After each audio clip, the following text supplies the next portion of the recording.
allergic reactions to particular aspects of this medication. There's someone who will not use aspirin, there's someone who will not use Brufen, and you find the over-the-counter medication could be having this component. So yes, you're protecting or you're taking medication to prevent the pain, but in the long run, you start having side effects. Yes. In a situation where, say, you know, somebody has an oil burn, and it doesn't fura at that particular point, what's the worst that could happen if somebody uses Elastoplast? So now with the Elastoplast, you're compressing it, you're preventing it from drying, in other words, because you want that blister to come out.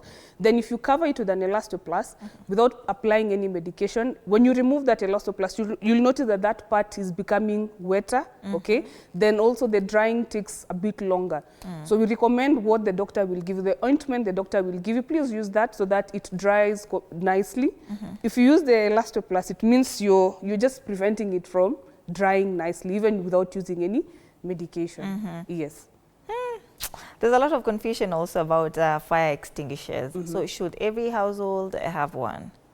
Well, probably would need an expert to come and assess probably what would cause most home fires, but we normally recommend having a fire blanket at home. That one can extinguish most types of fire, okay? And what we call a powder extinguisher. That one will also extinguish most causes of fire at home. Yes. So how does one know which one to buy when you're talking about fire extinguisher? Because we have those ones that we see in the offices, even these apartments that we live in, you see stairs, they're mounted there. So which one do you now know to buy? So now, as I've said, you need an expert to come do an assessment and get to know what would easily cause fire in the apartment. With that in mind, then they'll advise or they'll recommend the best fire extinguisher to use. You don't bother to use the CO2 extinguisher, and probably you'll not get any materials that will be extinguished by CO2. Remember, we have also gases and gases that can cause burn or that can start fire. In other words, sorry. So now those gases will be used. Will either use the CO2 to extinguish the fire.